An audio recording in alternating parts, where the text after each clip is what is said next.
Voilà, depuis le commencement de l'année, nous avions commencé à parler du fruit de l'esprit. Le thème de l'année, c'était le fruit de l'esprit. Donc nous avions commencé avec Galates chapitre 5, le verset 22 qui dit: le fruit de l'esprit, c'est l'amour, c'est la joie, c'est la patience, c'est la bonté, c'est la bénignité, c'est la tempérance, c'est la maîtrise de soi, etc. Et la loi n'est pas contre ces choses. Et de Galates chapitre 5, le verset 22, nous sommes allés à Éphésiens chapitre 5, le verset 9. Éphésiens chapitre 5, le verset 9, dans la version Louis II 21, dit: le fruit de l'esprit consiste en toutes sortes de bonté, de justice et de vérité. Le fruit de l'esprit consiste en toutes sortes de bonté, de justice et de vérité. Donc nous avions déjà parlé de la bonté. Ça fait déjà des mois. Nous avions parlé le mois dernier de la justice. Et ce mois-ci, nous parlons de la vérité. Donc nous abordons ici le dernier fruit de l'esprit pour l'année. Nous parlons de la vérité. Donc nous allons parler de la nature de la vérité et comment pratiquer la vérité dans notre vie. Comment la mettre en pratique dans notre vie. Donc aujourd'hui, nous aimerions seulement commencer avec cette question. Nous aimerions répondre à cette question. Mais c'est qu'est-ce que la vérité? Qu'est-ce que la vérité? Au fait, c'est la question que Pilate avait demandé au Seigneur Jésus-Christ. Qu'est-ce que la vérité? Maintenant, la majorité de gens définissent la vérité comme ce qui est conforme à la réalité.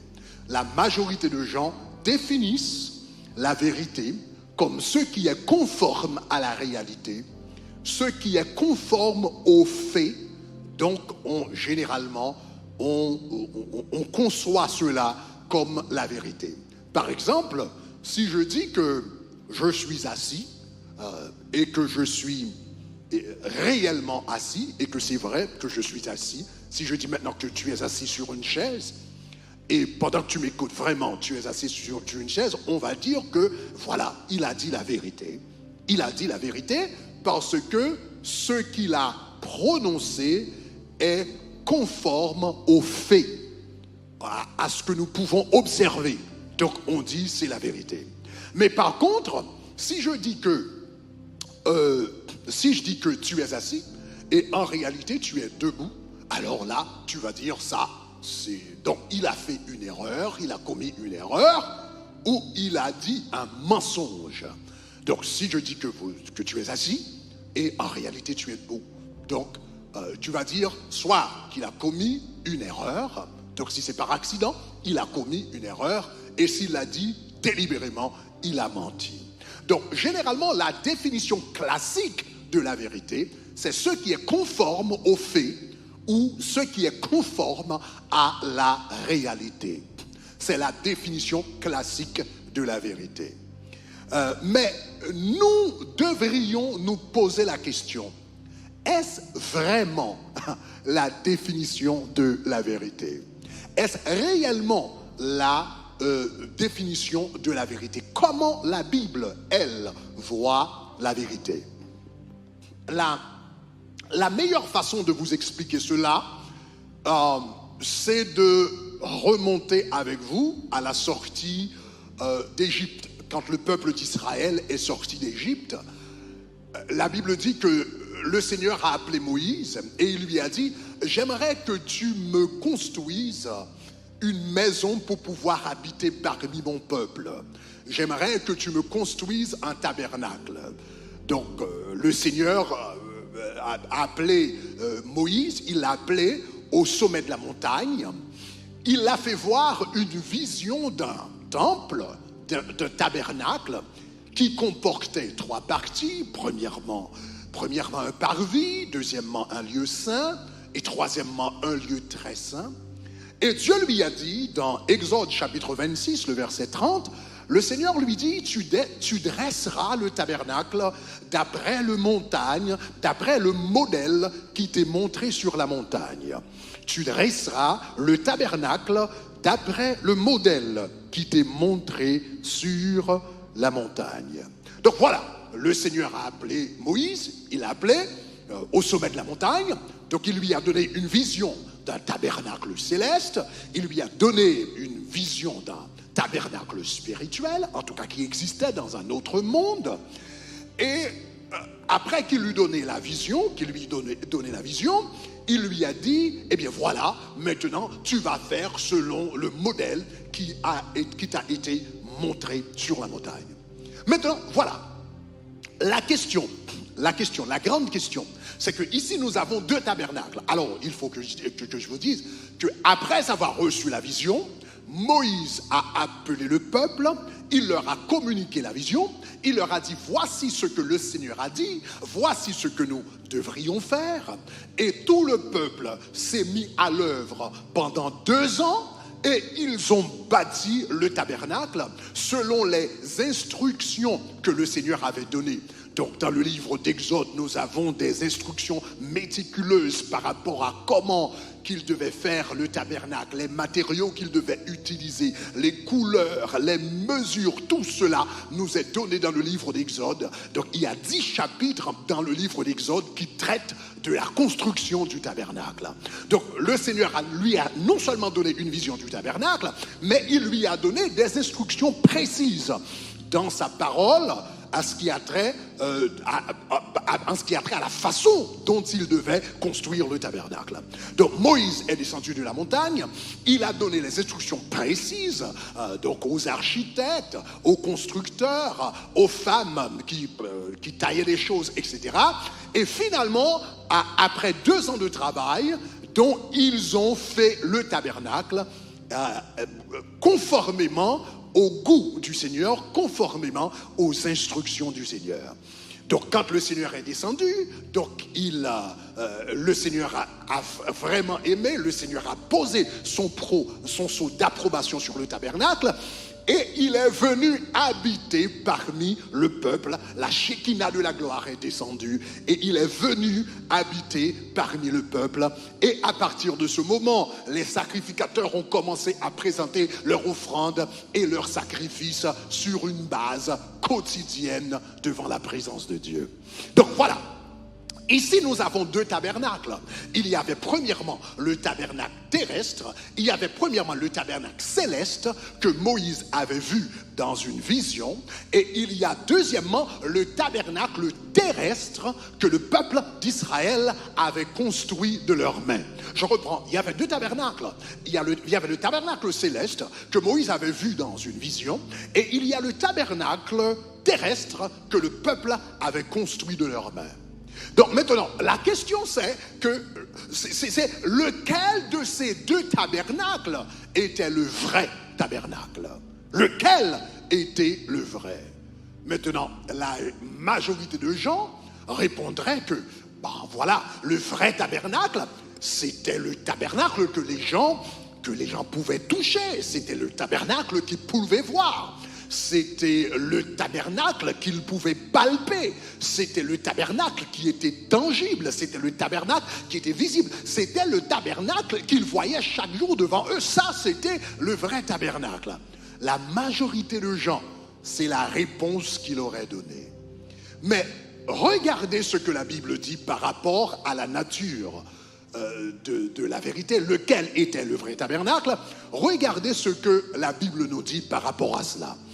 Lisons dans Hébreux chapitre 8, les versets 4 et 5. Dans Hébreux chapitre 8, le verset 4 et 5, et l'auteur de l'épître aux Hébreux maintenant, nous sommes maintenant des siècles plus tard, à peu près 15 siècles plus tard, 1500 ans plus tard, l'auteur de l'épître aux Hébreux, parlant du tabernacle terrestre dans lequel les sacrificateurs exerçaient leur ministère, et il dit cela: s'il était sur la terre, alors maintenant il parle de Jésus, il dit s'il était sur la terre, il ne serait même pas sacrificateur. Puisque là sont ceux qui présentent des offrandes selon la loi. Ok, s'il était sur la terre, il ne serait même pas sacrificateur, puisque là, ce sont ceux qui présentent des offrandes selon la loi, lesquels célèbrent un culte, image et ombre des choses célestes, selon que Moïse en fut divinement averti lorsqu'il allait construire le tabernacle. Maintenant, il y a plusieurs éléments à souligner dans ce texte. Premièrement, soulignons que l'auteur de l'Épître aux Hébreux admet que le tabernacle terrestre était réel.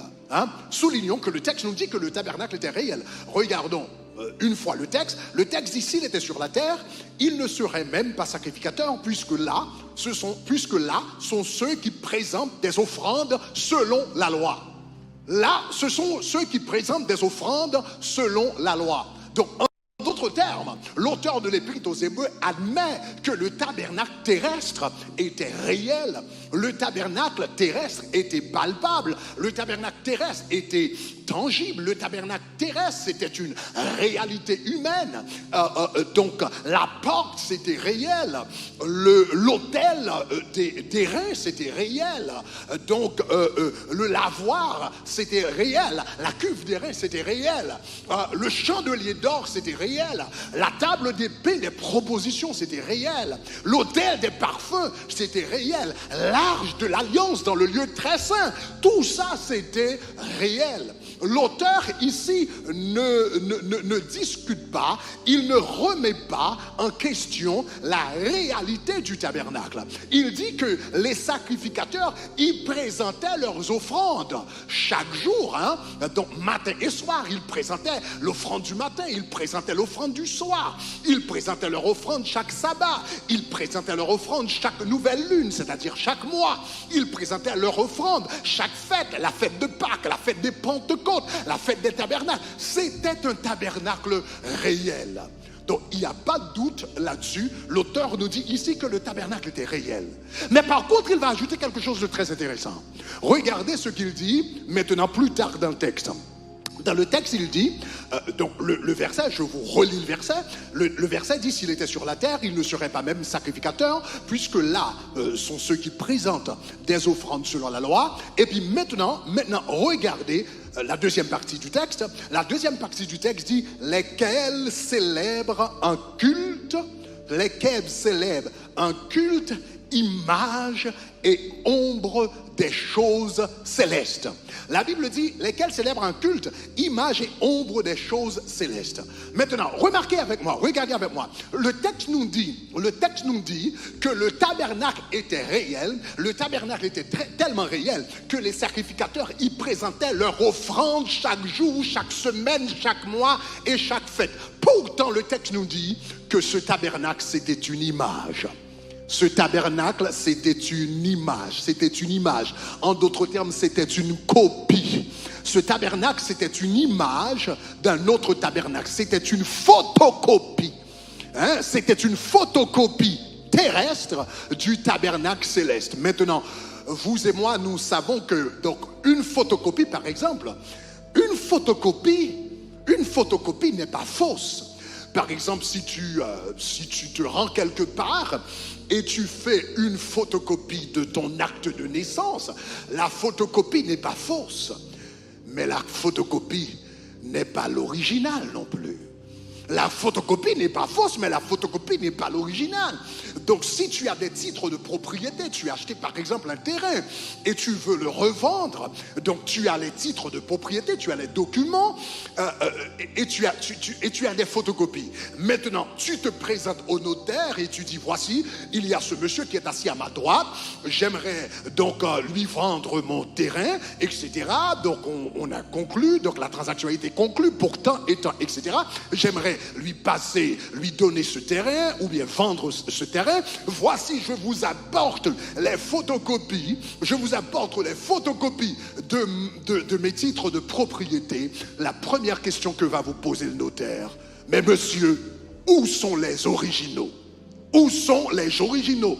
En d'autres termes, la photocopie c'est bien, mais la photocopie n'est pas fausse, mais la photocopie n'est pas aussi pure que l'original. La photocopie n'est pas aussi authentique que l'original. La photocopie n'est pas aussi vraie. C'est pas faux. La photocopie n'est pas fausse, mais elle n'est pas vraie non plus. Donc, en d'autres termes, la Bible nous dit que les gens ici, les sacrificateurs présentaient leur sacrifice dans un temple qui était la photocopie du tabernacle terrestre, du tabernacle céleste. Maintenant, qu'est-ce que cela veut dire? Cela veut dire tout ce que nous voyons dans le monde, la réalité. Plus tard, l'auteur de l'épître aux Hébreux va dire au sujet de Jésus, dans Hébreux chapitre 10, il est entré dans le tabernacle le saint et le plus parfait. Il est entré dans le tabernacle le plus saint et le plus parfait, qui n'est pas fait de main d'homme, c'est-à-dire qui n'est pas de cette création. En d'autres termes, tout ce qui fait partie de cette création n'est pas parfait. Tout ce qui fait partie de cette création n'est pas vraiment pur, n'est pas vraiment authentique. Cette création, ce n'est pas l'original. Tout ce que nous voyons dans le monde, regarde le monde autour de toi, regarde les chaises, regarde la chair, regarde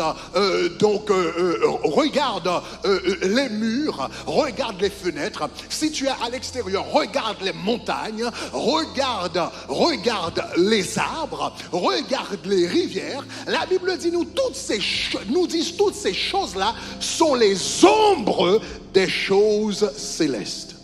Sont en réalité les ombres des choses célestes. Le monde, la Bible nous dit, cette création, en réalité, c'est un ombre d'une autre création qu'on appelle le monde spirituel. Donc ici, l'auteur de l'épître aux Hébreux nous dit que le tabernacle terrestre, qui était palpable, qui était tangible, qui était visible, en réalité, c'était une photocopie du vrai tabernacle. Le monde matériel, c'est une photocopie du vrai monde. Le monde physique, c'est une photocopie du vrai monde. Le monde qui nous entoure maintenant, c'est une photocopie du vrai monde. Et je vais aller un peu plus loin. Non seulement c'est une photocopie du vrai monde, mais vous allez regarder que cette photocopie est tellement éloignée de la réalité que la Bible l'appelle un ombre. C'est tellement éloigné de la réalité que la Bible, c'est tellement éloigné, c'est tellement écarté, c'est tellement inférieur par rapport à la réalité. La Bible nous dit c'est un nombre, c'est tellement inférieur en qualité. Les choses de ce monde sont tellement inférieures en qualité, sont tellement inférieures en gloire, sont tellement inférieures donc par rapport à la pureté, par rapport à leur authenticité. La Bible les appelle des ombres. Nous vivons selon la Bible, nous vivons aussi réel que nous puisse paraître ce monde. La Bible l'appelle le monde des ombres. Les arbres que vous regardez sont les ombres des vrais arbres. Les rivières que vous regardez sont les ombres des vraies rivières. Les montagnes que vous regardez dans toute leur beauté et toute leur gloire sont les ombres des vraies montagnes que nous avons dans le monde spirituel et que nous avons dans le ciel. Donc les rivières de ce monde sont les ombres de la vraie rivière qui coule du trône de l'agneau. Les arbres que nous regardons sont les ombres de l'arbre de vie qui existe dans la présence de Dieu. Les montagnes que nous regardons sont les ombres de la montagne de Sion, là où Dieu trône, là où Dieu est assis en maître et seigneur. Nous vivons dans le monde des ombres et l'ombre donc la réalité terrestre est tellement écartée de la réalité céleste que la Bible les appelle, les choses terrestres, la Bible les appelle des ombres. Maintenant, juste pour que vous ayez une idée de la distanciation qui existe entre le monde matériel et le monde spirituel, regardez, je vais vous faire voir une photo.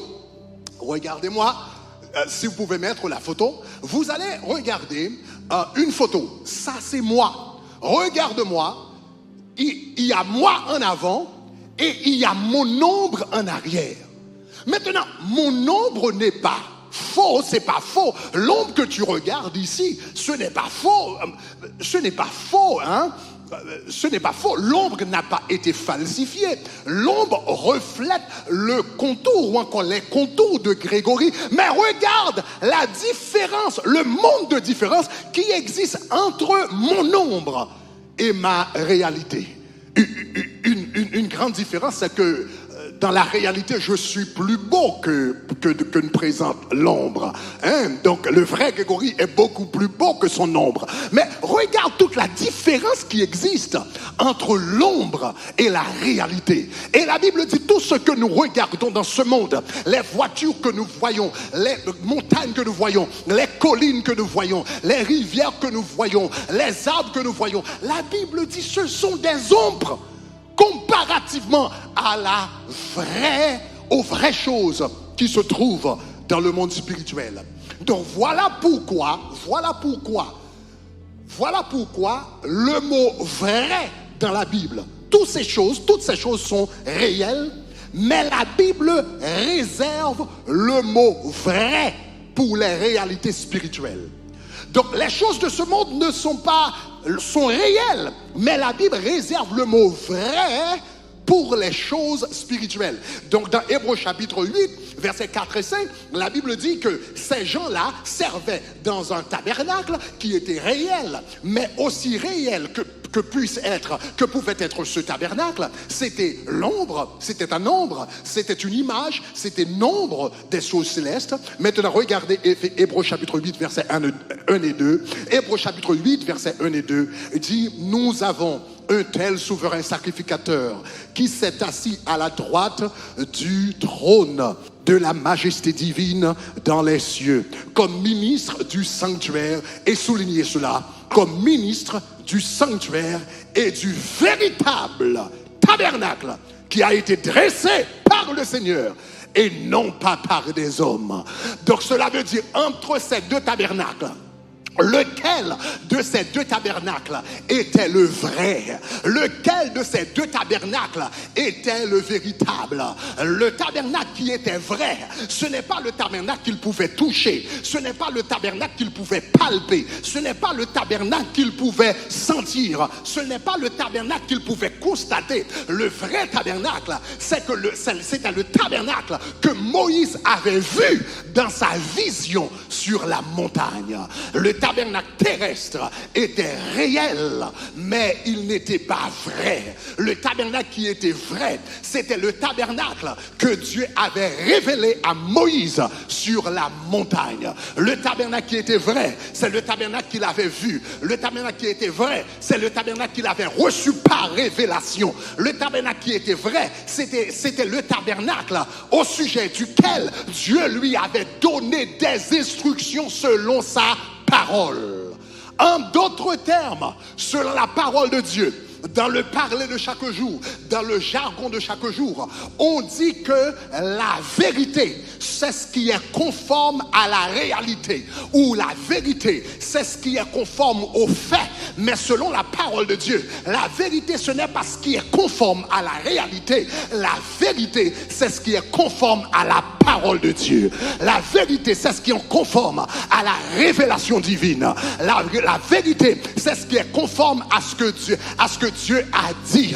Est-ce que vous êtes avec moi? La vérité, ce n'est pas ce que tu vis. La vérité, c'est ce que Dieu a dit.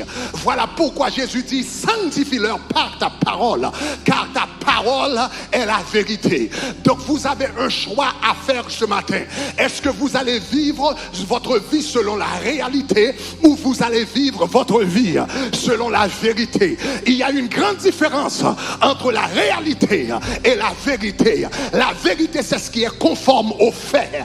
La réalité, c'est ce qui est conforme aux faits. La réalité, c'est ce qui est conforme à nos observations. La réalité, c'est ce qui est conforme aux données. Mais la vérité, c'est ce que Dieu dit dans sa parole. La vérité, c'est ce que Dieu prononce dans les Saintes Écritures. La vérité, c'est ce que Dieu a révélé à travers sa parole à vous et à moi. Donc vous avez un grand choix à faire. Quelle vie allez-vous mener? Est-ce que vous allez vivre selon la réalité? Est-ce que vous allez vivre selon ce que vous voyez? Est-ce que vous allez vivre selon ce que vous ressentez? Est-ce que vous allez vivre selon ce que vous pouvez toucher? Oh, si vous avez pris la décision de mener votre vie selon la réalité, selon ce que vous pouvez toucher, selon ce que vous pouvez sentir, selon ce que vous pouvez voir, alors là vous allez vivre dans le monde des images et dans le monde des ombres. Mais il y a un monde encore supérieur, il y a un monde encore plus puissant qui s'appelle le monde de la vérité. Le monde de la vérité, c'est ce que la parole de Dieu dit. Donc il vous faut une repentance, il vous faut un changement de mentalité pour passer de la mentalité de réalité à la mentalité de vérité. Donc peut-être tu es malade et tu te rends chez le médecin et le médecin te dit, le médecin te fait faire, je sais pas, un examen sanguin, et puis maintenant les résultats, quand il a reçu les résultats, donc il t'appelle dans son cabinet et il t'a dit, j'ai reçu les résultats, ton taux de sucre est vraiment élevé, tu es diabétique et tu sais que le diabète, ça ne se guérit pas, donc tu vas devoir contrôler ton taux de sucre, tu vas devoir te satisfaire à contrôler ton taux de sucre pour le reste de ta vie, car le diabète, ça ne se guérit pas.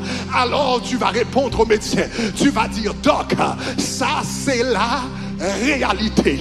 Tu as les examens, c'est la réalité. Tu as les chiffres, c'est la réalité. Tu as mon examen sanguin, mais c'est la réalité. Mais moi, je ne vis pas ma vie selon la réalité. Je vis ma vie selon la vérité. Qu'est-ce que la parole de Dieu dit qu'est-ce que Dieu dit dans sa parole qui est la vérité? Quelque part, j'ai lu, il a été blessé pour mes péchés, il a été brisé pour mes iniquités. Le châtiment qui me donne la paix est tombé sur lui. Et par ses meurtrissures, je suis guéri. C'est vrai, donc dans la réalité, le diabète ne se guérit pas, mais ce diabète va disparaître au nom de Jésus. Alléluia, alléluia. Mon taux de sucre va baisser au nom de Jésus, parce que je ne mène pas ma vie selon la réalité, je mène ma vie selon la vérité. Peut-être tu es universitaire, tu es à l'université et ton rêve c'est devenir médecin un jour. Mais voilà, tu as pris ton premier classe, tu as pris ton premier cours de chimie et tu as échoué. Tu as pris ton premier cours de biologie, tu as échoué. Tu as pris ton premier cours d'anatomie et tu as échoué. Et ton professeur t'appelle et il te dit, écoute, tu vas devoir reconsidérer l'idée d'être médecin. Tu vas devoir renoncer à la pensée d'avoir une carrière dans la médecine, parce que regarde, tu n'as pas les notes, regarde, tu n'as pas l'intelligence pour ça, regarde, tu n'as pas l'aptitude pour ça. Tu vas dire prof, tu vas dire maître, ce que tu dis c'est la réalité, parce que tu as mes notes, tu as mes examens. Mais quelque part j'ai lu dans la parole de Dieu que Dieu m'a béni en Jésus-Christ avec toute espèce de sagesse et d'intelligence. Donc je ne vais pas renoncer à ma carrière, je ne vais pas renoncer au rêve, je ne vais pas renoncer à ce que je veux accomplir. Je vais continuer à étudier, je vais continuer à fouiller et à chercher, je vais continuer à passer des nuits blanches avec mes livres en main, parce que je sais que la parole de Dieu va s'accomplir. Je ne vis pas ma vie selon la réalité, je vis ma vie selon la vérité. Peut-être tu es un jeune homme et tu veux commencer une entreprise immobilière, et quand tu vas consulter ton conseiller financier et quand tu lui dis tu vas commencer une entreprise, mais il te dit, est-ce que tu es cinglé, est-ce que tu es dingue, est-ce qu'il y a quelque chose qui ne va pas? Tu n'as pas le crédit, tu n'as pas d'économie, tu n'as pas d'expérience. Comment est-ce que tu vas bâtir une entreprise immobilière? Et tu vas dire à ton conseiller, mon ami, ce que tu dis est la réalité. Mais moi, je ne vis pas dans le monde de la réalité. Je ne vis pas dans le monde que tu vois. Je vis dans le monde de la vérité. Et qu'est-ce que la parole de Dieu me dit dans sa vérité? La vérité me dit, je te donnerai des trésors cachés et je te donnerai des richesses enfouies, afin que tu saches que je suis l'Éternel des armées, qui t'appelle par ton nom. Aujourd'hui, vous allez devoir faire une différence. Est-ce que vous allez vivre selon la réalité? Selon la réalité, selon votre réalité médicale, selon votre réalité économique, selon votre réalité conjugale, selon votre réalité émotionnelle, ou vous allez vivre une vie selon la vérité? Sanctifie-les par ta parole, car ta parole, c'est la vérité. Je vous encourage aujourd'hui à mener votre vie selon la vérité. Mais pour pouvoir mener une vie de vérité, il te faut une puissance spéciale. Il te faut le Saint-Esprit de Dieu. Donc voilà pourquoi le texte nous dit: le fruit de l'Esprit consiste en toute bonté, justice et vérité. Il n'y a que le Saint-Esprit de Dieu qui puisse produire ce sens de vérité en nous. Il n'y a que le Saint-Esprit de Dieu qui puisse nous transporter au-delà de nos réalités quotidiennes pour dire: aujourd'hui tu rentres dans le monde de la vérité, dans le monde des choses spirituelles, dans le monde des réalités célestes, dans le monde de Dieu même.